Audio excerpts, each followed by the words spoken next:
Today I will be discussing Caesar 1.7. In the previous chapter, the Helvetians decide that the Roman route is more forgiving than the alternative, which is the Jura Mountains. So coming up, Caesar goes to Geneva and gets a request from the Helvetians to pass through the province, and he tells them to give them time, and in this time he finishes fortifications, and then after finishing these, he gives them a no, you cannot pass through the province.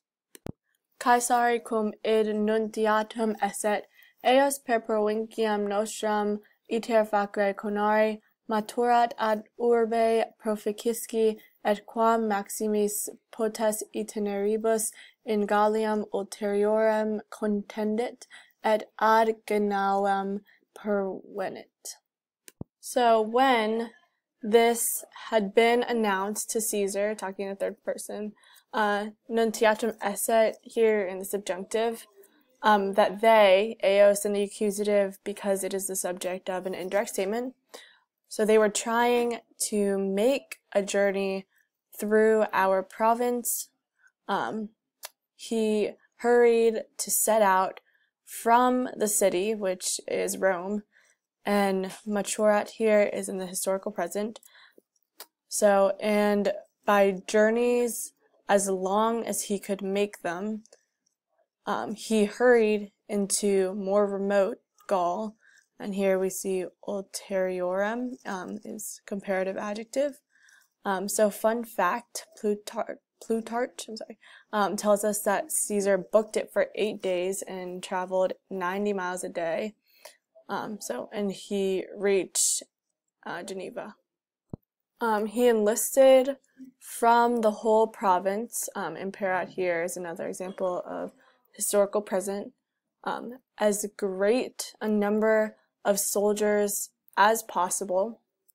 There was, in all, only one or a single legion in further Gaul. And then he ordered the bridge, which was at Geneva, to be cut down. When the Helvetians were made more certain or informed of his arrival, they sent ambassadors to him, the most renowned men of the state, of which embassy Nemeus and Vercloetius, who were both Helvetian envoys, were holding the chief spot. So the delegation was sent to say that they had in mind or intended, sibi here is the dative of possession, this whole thing being an indirect statement, without any mischief, to make a journey through the province, because, propteria quod, all just meaning because, they had no other route. They were asking that it be permitted, with his permission, for them to do this, or the whole thing just meaning make this journey with his permission. So Caesar, because he was holding in memory that Cassius, who was a consul in 107 BC, the consul had been killed, and there can be multiple essays supplied because it'd be a perfect passive infinitive. So had been killed, and his army had been pushed by the Helvetians and had been sent sub jugum, and this means under the yoke. This refers to a practice where the defeated enemy would be forced by the victors to march under the yoke, jugum, and that's this low arch of spears, and this was meant for humiliation. Okay, and here are some handy dandy graphics of the enemies marching under the yoke. Okay, so concedendum non putabat, with an essay supplied.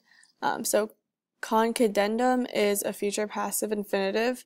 So he was not thinking that it ought to be allowed to them.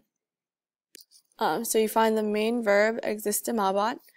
So nor was he thinking that men with enemy mind, if with opportunity given of making a journey through the province. So then again, use the main verb. He was not thinking that they would refrain. Temperaturis is a future active infinitive, from injury and mischief. So yet, or nevertheless, in order that a span of time be able to pass while the soldiers whom he had ordered were assembling, he responded to the ambassadors that he would take up sumpturum. Here's another future active infinitive with essay supplied, a day to deliberate. Deliberandum here is a gerund, and then you can see the ad here expresses purpose. So if they wanted anything, they should return subjunctive on the Ides of April. And here, quid is a little tricky because you have to remember the rule. After si, nisi, num, and ne, all the alleys go away. And here you see the si, so really this would be aliquid, but it is not. Surprise! Thank you. That was Caesar 1.7. I hope you enjoyed.